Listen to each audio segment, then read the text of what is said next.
All right. Gentlemen, there's something he mentioned which I was trying to look out for before. Issue of Kaduna. That is when no, not that. Of course, that was what happened when he said, "Look, exactly. Can't we have a bigger plane that will fly them instead of this one that we." That was during the first CSR. That is CSR regime, but that is not. It's not the job of the coach. It's not the job of the coach. The coach just have to arrange their logistics and transportation. That's administrative. But then also what he was talking about is this last minute our match against Angola. You remember after JJ of Coach, 2006, how we missed out on 2006 World Cup. After JJ scored that a free kick, we all thought it was a. You see, for me, it's really not about venue. If you prepare well, psychologically, if you prepare the players well, I believe these players are professionals. They go away in their clubs and win games. They know what is at stake. So people can decide to play politics with we must play this game here, we must play it here, as long as the tough is good.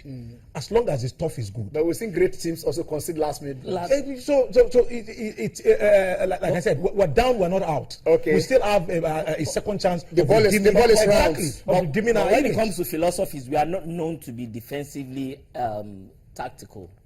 Majority of the teams that we produce are not really strong when it comes to playing. All right, okay, let's. I know football is taking all our time. But let us take some minutes and look at Toby Amusa.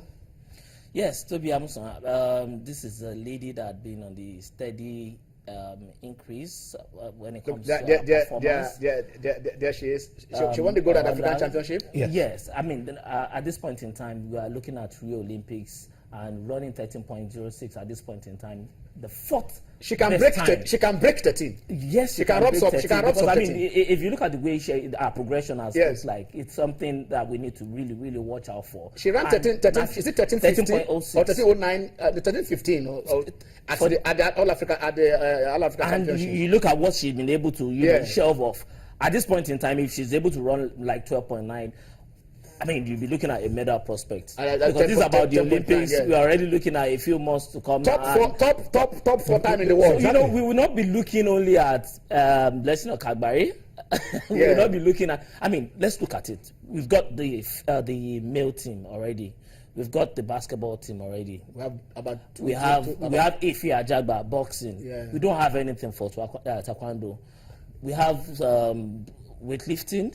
Wrestling, yes. Now, how many sports can give us medals? We need to start looking at what athletics can do for us. We need to start looking at what the prospect of Ife Ajagba will be going into this. And let me, if you're looking at how many sports can get us medal. The person, the Federation President of Wrestling is an Olympic gold medalist. Definitely. From wrestling. Definitely. So that tells you it is a medal prospect. Weightlifting. What Oduayo can do. Boxing, Aziki Kuria. You understand? We understand. Nojin Mayegu. We've gotten medals from boxing. Exactly. Peter Koyegwache. We've gotten medals. The chances are pitted down. Look at Ife Ajagba alone in boxing.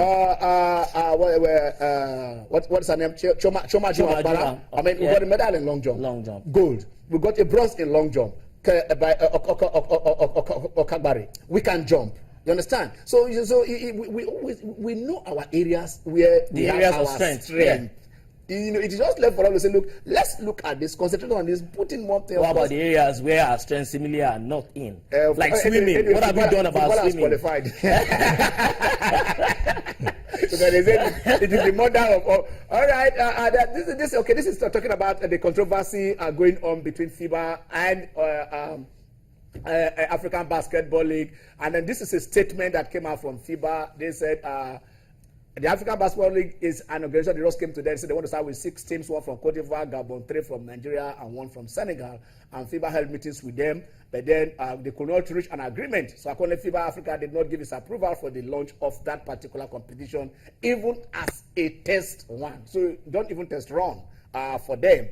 And then so they now came up and said, yes, the team selected by ABL can't play, because this is their position, what they are opposing. Exactly. They said this is ABL position, that the team selected by ABL can't play in the domestic league of their respective countries. any other teams apart from those selected by ABL are not allowed to feature in the ABL's tournament. And FIBA Africa didn't receive any document from the ABL explaining this competition project. So it just came up, and then that ABL needs approval from the consigned national federations, Cote d'Ivoire, Gabon, Nigeria, and Senegal, as the game should be played in those countries. And FIBA Africa has not yet received any official position to this effect. Now they went on, so some people did take part, and then they said, a ban. Yes, they said FIBA Africa remains available. Exactly. To be organization eager to contribute in the development of basketball in Africa, on the condition that it meets the FIBA's regulations and decisions. So, but then the thing went on, and the hammer came, and then the referees namely Olusegun Adekombi, Afiz Olaiwole, and Alimi, and Samuel Abionu Shofoluwe were handed the worldwide suspension by Basketball World Body FIBA, which wrote the NBBF through the African body, FIBA Africa, which had also earlier endorsed the decision of the NBBF. I think NBBF started this process. It's endorsement from the continental body or the world body. Writing through its head of refereeing, Mr. Carl Jogan, FIBA acknowledged receipt through FIBA Africa the letter from the NBBF suspended. You can see that suspending the 3 referees and issued an order suspending them with immediate effect from active FIBA referees list. As a result, FIBA stated that the trial cannot be nominated for any official or friendly international games according to FIBA international regulations. Gentlemen, I think we'll look at this, probably look at this next week. We shall get the NBBF and then ABL guys in the house next week. We promise you that. We'll try to do that. And then when they come here, this thing shall be analyzed. It's been a wonderful it's always a pleasure to be here. I believe the Egyptians are beatable, quite beatable. I'm very optimistic that at least the worst we'll get there is a draw. If we get a 3, it's magnificent, but if we get a draw, the draw do our chances well. It will not do our chances. Maybe not. Maybe not. Anyway, you heard from them. It is the Resurrection Sunday, and then this is a Channel Sports Sunday edition. I tell you this, on Tuesday 6 p.m. we shall be in Egypt. Let's go there and come up positively. I'm Ken Ochonogo. Have a blessed Easter.